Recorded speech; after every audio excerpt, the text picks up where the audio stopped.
Casa de los Espíritus, de Isabel Allende. Barrabás llegó a la familia por vía marítima, anotó la niña Clara con su delicada caligrafía, y entonces tenía el hábito de escribir las cosas importantes, y más tarde, cuando se quedó muda, escribía también las trivialidades, sin sospechar que 50 años después sus cuadernos me servirían para rescatar la memoria del pasado y para sobrevivir a mi propio espanto. El día que llegó Barrabás era Jueves Santo. Venía en una jaula indigna, cubierto de sus propios excrementos y orines, con una mirada extraviada de preso miserable e indefenso. Pero ya se adivinaba por el porte real de su cabeza y el tamaño de su esqueleto el gigante legendario que llegó a ser. Aquel era un día aburrido y otoñal, que en nada presagiaba los acontecimientos que la niña escribió para que fueran recordados y que ocurrieron durante la misa de las 12 en la parroquia de San Sebastián, a la cual asistió con toda su familia. En señal de duelo, los santos estaban tapados con trapos morados que las beatas desempolvaban anualmente del ropero de la sacristía. Y bajo las sábanas de luto, la corte celestial parecía un amasijo de muebles esperando la mudanza, sin que las velas, el incienso o los gemidos del órgano pudieran contrarrestar ese lamentable efecto. Se erguían amenazantes bultos oscuros en el lugar de los santos de cuerpo entero, con sus rostros idénticos de expresión constipada, sus elaboradas pelucas de cabello de muerto, sus rubíes, sus perlas, sus esmeraldas de vidrio pintado y sus vestuarios de nobles florentinos. El único favorecido con el luto era el patrono de la iglesia, San Sebastián, porque en Semana Santa le ahorraba a los fieles el espectáculo de su cuerpo torcido en una postura indecente, atravesado por media docena de flechas, chorreando sangre y lágrimas como un homosexual sufriente, cuyas llagas, milagrosamente frescas, gracias al pincel del padre Restrepo, hacían estremecer de asco a Clara. Era esa una larga semana de penitencia y de ayuno. No se jugaba baraja, no se tocaba música que incitara a la lujuria o al olvido, y se observaba dentro de lo posible la mayor tristeza y castidad. A pesar de que justamente en esos días el aguijonazo del demonio tentaba con mayor insistencia la débil carne católica. El ayuno consistía en suaves pasteles de hojaldre, sabrosos guisos de verdura, esponjosas tortillas y grandes quesos traídos del campo, con los que las familias recordaban la pasión del Señor, cuidándose de no probar ni el más pequeño trozo de carne o de pescado, bajo pena de excomunión. Como insistía el padre Restrepo, nadie se habría atrevido a desobedecerle. El sacerdote estaba provisto de un largo dedo incriminador para apuntar a los pecadores en público y una lengua entrenada para alborotar los sentimientos. «Tú, ladrón que has robado el dinero del culto», gritaba desde el público señalando a un caballero que fingía afanarse en una pelusa de su solapa para no darle la cara. «Tú, desvergonzada que te prostituyes en los muelles», y acusaba a doña Esther Trueba, inválida debido a la artritis y beata de la Virgen del Carmen, que abría los ojos sorprendida sin saber el significado de aquella palabra ni dónde quedaban los muelles. «Arrepentíos, pecadores, inmunda carroña, indignos del sacrificio de nuestro Señor, ayunad, haced penitencia». Llevado por el entusiasmo de su celo vocacional, el El sacerdote debía contenerse para no entrar en abierta desobediencia con las instrucciones de sus superiores eclesiásticos, sacudidos por vientos de modernismo que se oponían al cilicio y a la flagelación. Él era partidario de vencer las debilidades del alma con una buena azotaina de la carne. Era famoso por su oratoria desenfrenada. Lo seguían sus fieles de parroquia en parroquia. Sudaban oyéndolo describir los tormentos de los pecadores en el infierno, las carnes desgarradas por ingeniosas máquinas de tortura, los fuegos eternos, los garfios que traspasaban los miembros viriles, los asquerosos reptiles que se introducían por los orificios femeninos y otros múltiples suplicios que incorporaba en cada sermón para sembrar el terror de Dios. El mismo Satanás era descrito hasta en sus más íntimas anomalías con el acento de Galicia del sacerdote, cuya misión en este mundo era sacudir las conciencias de los indolentes criollos. Severo del Valle era ateo y masón, pero tenía ambiciones políticas y no podía darse el lujo de faltar a la misa más concurrida cada domingo y fiesta de guardar para que todos pudieran verlo. Su esposa Nivia prefería entenderse con Dios sin intermediarios, tenía profunda desconfianza de las sotanas y se aburría con las descripciones del cielo, el purgatorio y el infierno, pero acompañaba a su marido en sus ambiciones parlamentarias, en la esperanza de que si él ocupaba un puesto en el Congreso, ella podría obtener el voto femenino, por el cual luchaba desde hacía 10 años, sin que sus numerosos embarazos lograran desanimarla. Ese Jueves Santo, el padre Restrepo había llevado a los oyentes al límite de su resistencia con sus visiones apocalípticas, y Nivia empezó a sentir mareos. Se preguntó si no estaría nuevamente encinta. A pesar de los lavados con vinagre y las esponjas con hiel, había dado a luz 15 hijos, de los cuales todavía quedaban 11 vivos, y tenía razones para suponer que ya estaba acomodándose en la madurez, pues su hija Clara, la menor, tenía 10 años. Parecía que por fin había cedido al ímpetu de su asombrosa fertilidad. Procuró atribuir su malestar al momento del sermón del padre Restrepo, cuando la apuntó para referirse a los fariseos que pretendían legalizar a los bastardos y al matrimonio civil, desarticulando a la familia, la patria, la propiedad y la iglesia, dando a las mujeres la misma posición que a los hombres, en abierto desafío a la ley de Dios, que en ese aspecto era muy precisa. Nivia y Severo ocupaban con sus hijos toda la tercera hilera de bancos.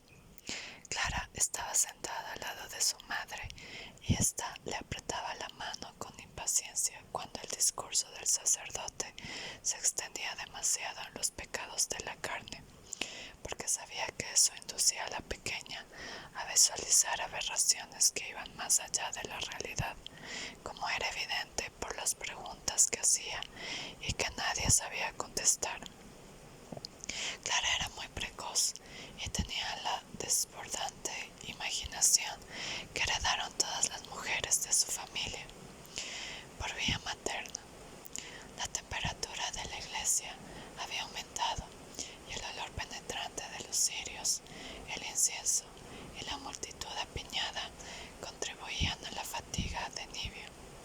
Deseaba que la ceremonia terminara de una vez para regresar a su fresca casa, a sentarse en el corredor de los helechos y saborear la jarra de horchata que la nana preparaba los días de fiesta. Miró a sus hijos. Los menores estaban cansados, rígidos en su ropa de domingo, y los mayores comenzaban a distraerse. Puso la vista en Rosa, la mayor de sus hijas vivas, y como siempre se sorprendió. Su extraña belleza tenía una cualidad perturbadora de la cual ni ella escapaba. Parecía fabricada de un material diferente al de la raza humana. Nibia supo que no era de este mundo aún antes de que naciera, porque la vio en sueños. Por eso no le sorprendió que la comadrona diera un grito al verla. Al nacer, Rosa era blanca, lisa, sin arrugas, como una muñeca de loza, con el cabello verde y los ojos amarillos. La criatura más hermosa que había nacido en la tierra desde los tiempos del pecado original, como dijo la comadrona santiguándose. Desde el primer baño, la nana le lavó el pelo con infusión de manzana, lo cual tuvo la virtud de mitigar el color, dándole una tonalidad de bronce viejo, y la ponía desnuda al sol para fortalecer su piel, que era translúcida en las zonas más delicadas del vientre y de las axilas, donde se adivinaban las venas y la textura secreta de los músculos. Aquellos trucos de gitana, sin embargo, no fueron suficientes, y muy pronto se corrió la voz de que les había nacido un ángel. Nibia esperó que las ingratas etapas del crecimiento otorgarían a su hija algunas imperfecciones, pero nada de eso ocurrió. Por el contrario, a los 18 años, Rosa no había engordado y no le habían salido granos, sino que se había acentuado su gracia marítima. El tono de su piel, con suaves reflejos azulados, y el de su cabello, la lentitud de sus movimientos y su carácter silencioso evocaban a un habitante del agua. Tenía algo de pez, y si hubiera tenido una cola escamada, habría sido claramente una sirena, pero sus dos piernas la colocaban en un límite impreciso entre la criatura humana y el ser mitológico. A pesar de todo, la joven había hecho una vida casi normal. Tenía un novio y algún día se casaría, con lo cual la responsabilidad de su hermosura pasaría a otras manos. Rosa inclinó la cabeza y un rayo se filtró por los vitrales góticos de la iglesia, dando un halo de luz a su perfil. Algunas personas se dieron vuelta para mirarla y cuchichearon, como a menudo ocurría a su paso. Pero Rosa no parecía darse cuenta de nada. Era inmune a la vanidad, y ese día estaba más ausente que de costumbre, imaginando nuevas bestias para bordar en su mantel, mitad pájaro y mitad mamífero, cubiertas con plumas iridescentes y provistas de cuernos y pezuñas, tan gordas y con alas tan breves que desafiaban las leyes de la biología y de la aerodinámica. Rara vez pensaba en su novio, Esteban Trueba, no por falta de amor, sino a causa de su temperamento olvidadizo y porque 2 años de separación son mucha ausencia. Él estaba trabajando en las minas del norte. Le escribía metódicamente y a veces Rosa le contestaba enviando versos copiados y dibujos de flores en papel de pergamino con tinta china.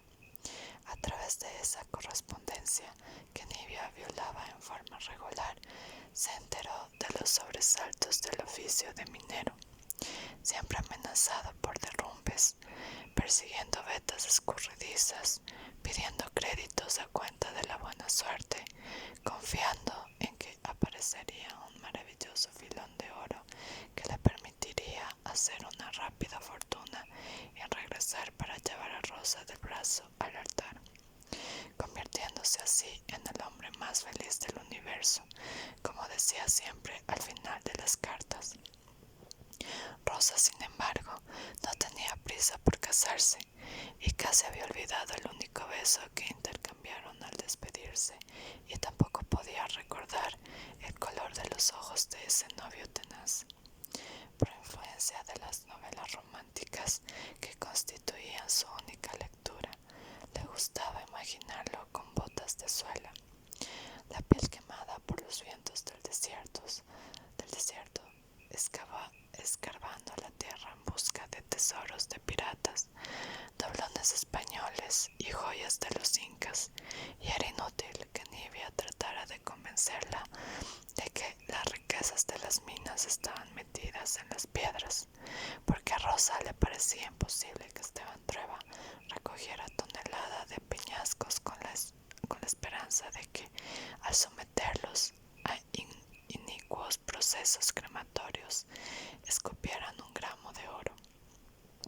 Entretanto, la aguardaba sin aburrirse, imperturbable en la gigantesca tarea que se había impuesto: bordar el mantel más grande del mundo.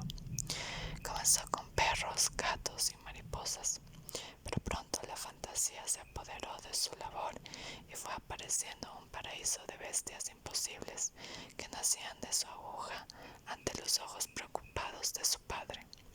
Severo consideraba que era tiempo de que su hija se sacudiera la modorra y pusiera los pies en la realidad, que aprendiera algunos oficios domésticos y se preparara para el matrimonio. Pero Nibia no compartía esa inquietud. Ella prefería no atormentar a su hija con exigencias terrenales, pues presentía que Rosa era un ser celestial que no estaba hecho para durar mucho tiempo en el tráfico grosero de este mundo. Por eso la dejaba en paz con sus hilos de bordar y no objetaba aquel zoológico de pesadilla. Una barba del corsé de Nibia se quebró y la punta se le clavó entre las costillas.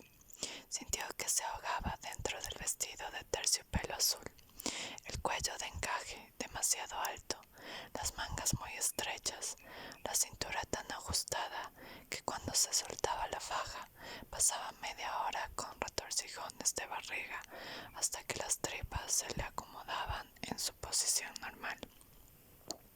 Lo habían discutido a menudo con sus amigas sufragistas y habían llegado a la conclusión que mientras las mujeres no se cortaran las faldas y el pelo y no se quitaran los refajos, daba igual que pudieran estudiar medicina o tuvieran derecho a voto, porque de ningún modo tendrían ánimo para hacerlo.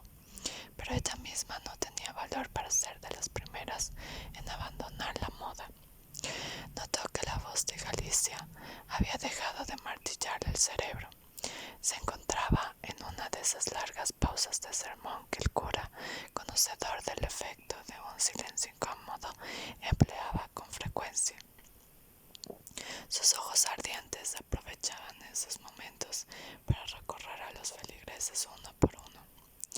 Nibia soltó la mano de su hija Clara y buscó un pañuelo en su manga para secarse una gota que le resbalaba por el cuello. El silencio se hizo denso. El tiempo pareció detenido en la iglesia, pero nadie se atrevió a toser o a acomodar la postura para no atraer la atención del padre Restrepo. Sus últimas frases todavía vibraban entre las columnas. Y en ese momento, como recordara años más tarde Nibia, en medio de la ansiedad y el silencio, se escuchó con toda nitidez la voz de su pequeña Clara.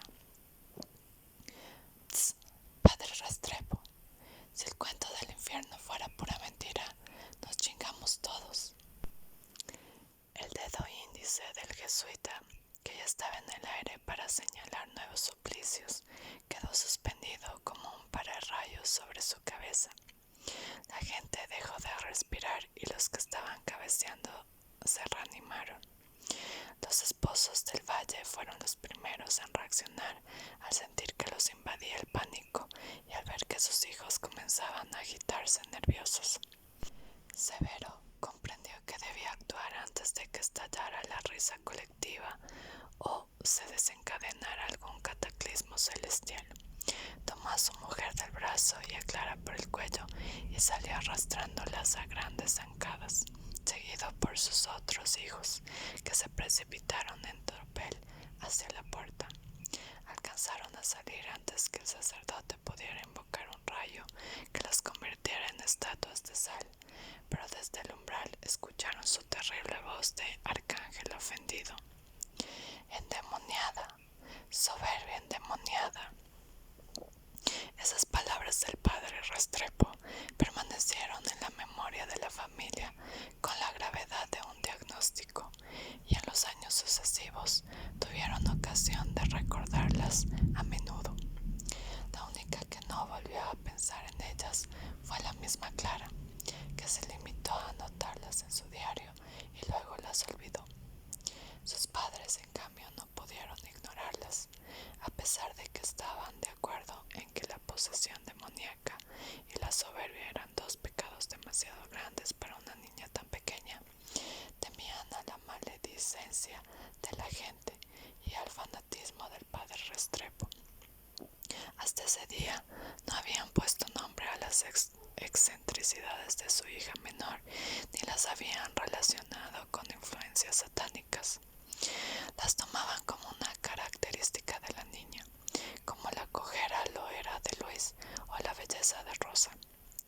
Los poderes mentales de Clara no molestaban a nadie y no producían mayor desorden. Se manifestaban casi siempre en asuntos de poca importancia y en la estricta intimidad del hogar. Algunas veces, a la hora de la comida, cuando estaban todos reunidos en el gran comedor de la casa, sentados en estricto orden de dignidad y gobierno, el salero comenzaba a vibrar y de pronto se desplazaba por la mesa entre las copas y platos, sin que mediara ninguna fuente de energía conocida ni truco de ilusionista. Nivia daba un tirón a las trenzas de Clara y con ese sistema conseguía que su hija abandonara su distracción lunática y devolviera la normalidad al salero, que al punto recuperaba su inmovilidad. Los hermanos se habían organizado para que, en el caso de que hubiera visitas, el que estaba más cerca detenía de un manotazo lo que se estaba moviendo sobre la mesa, antes que los extraños se dieran cuenta y sufrieran un sobresalto. La familia continuaba comiendo sin comentarios. También se habían habituado a los presagios de la hermana menor. Ella anunciaba los temblores con alguna anticipación, lo que resultaba muy conveniente en ese país de catástrofes, porque daba tiempo de poner a salvo la vajilla y dejar al alcance de la mano las pantuflas para salir arrancando en la noche. A los 6 años, Clara predijo que el caballo iba a voltear a Luis, pero este se negó a escucharla y desde entonces tenía una cadera desviada. Con el tiempo se le acortó la pierna izquierda y tuvo que usar un zapato especial con una gran plataforma que él mismo se fabricaba. En esa ocasión, Nivia se inquietó, pero la nana le devolvió la tranquilidad diciendo que hay muchos niños que vuelan como las moscas, que adivinan los sueños y hablan con las ánimas, pero a todos se les pasa cuando pierden la inocencia. Ninguno llega a grande en ese estado, explicó. Espere que a la niña le venga la demostración y va a ver que se le quita la maña de andar moviendo los muebles y anunciando desgracias. Clara era la preferida de la nana. La había ayudado a nacer y ella era la única que comprendía realmente la naturaleza estrafalaria de la niña. Cuando Clara salió del vientre de su madre, la nana la cunó, la lavó y desde ese instante amó desesperadamente a esa criatura frágil, con los pulmones llenos de flema, siempre al borde de perder el aliento y ponerse morada, que había tenido que revivir muchas veces con el calor de sus grandes pechos cuando le faltaba el aire, pues ella sabía que ese era el único remedio para el asma, mucho más efectivo que los jarabes aguardentosos del doctor Cuevas. Ese jueves santo, Severo se paseaba por la sala preocupado por el escándalo que su hija había desatado en la misa. Argumentaba que solo un fanático como el padre Restrepo podría creer en endemoniados en plena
costa el reluciente empedrado.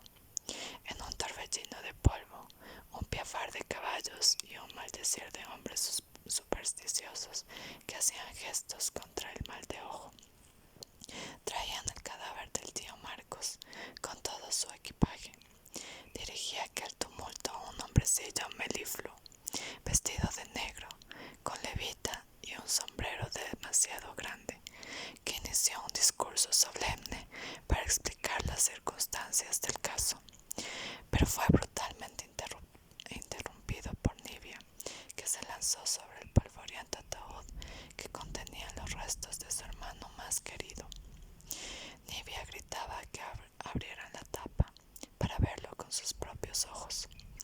Ya le había tocado enterrarlo en una ocasión anterior, y por lo mismo le cabía la duda de que tampoco esa vez fuera definitiva su muerte. Sus gritos atrajeron a la multitud de sirvientes de la casa y a todos los hijos, que acudieron corriendo al oír el nombre de su tío, resonando con lamentos de duelo.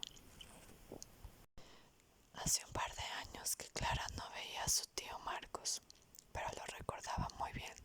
Era la única imagen perfectamente nítida de su infancia, y para evocarla no necesitaba consultar el daguerrotipo del salón, donde aparecía vestido de explorador, apoyado en una escopeta de 2 cañones de modelo antiguo, con el pie derecho sobre el cuello de un tigre de Malasia, en la misma triunfante actitud que ella había observado en la Virgen del altar mayor, pisando el demonio vencido entre nubes de yeso y ángeles pálidos. A Clara le bastaba cerrar los ojos para ver a su tío en carne y hueso, curtido por las inclemencias de todos los climas del planeta, flaco, con unos bigotes de filibustero, entre los cuales asomaba su extraña sonrisa de dientes de tiburón.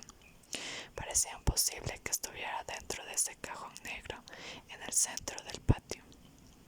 En cada visita que hizo Marcos al hogar de su hermana Nibia, se quedó por varios meses, provocando el regocijo de los sobrinos, especialmente de Clara, y una tormenta en la que el orden doméstico perdía su horizonte. La casa se atochaba de baúles, animales embalsamados, lanzas de indios, bultos de marinero. Por todos lados la gente andaba tropezando con sus bártulos inauditos. Aparecían bichos nunca vistos, que habían hecho el viaje desde tierras remotas, para terminar aplastados bajo la escoba implacable de la nana en cualquier rincón de la casa. Los modales del tío Marcos eran los de un caníbal, como decía Severo. Se pasaba la noche haciendo movimientos incomprensibles en la sala, que más tarde se supo eran ejercicios destinados a perfeccionar el control de la mente sobre el cuerpo y a mejorar la digestión. Hacía experimentos de alquimia en la cocina, llenando toda la casa con humaredas fétidas, y arruinaba las ollas con sustancias sólidas que no se podían desprender del fondo. Mientras los demás intentaban dormir, arrastraba sus maletas por los corredores, ensayaba sonidos agudos con instrumentos salvajes y enseñaba a hablar en español a un loro cuya lengua materna era de origen amazónico. En el día dormía en una hamaca que había tenido entre 2 columnas de corredor, sin más abrigo que un taparrabos que ponía de pésimo humor a Severo, pero que Nibia disculpaba porque Marcos le había convencido de que así predicaba el nazareno.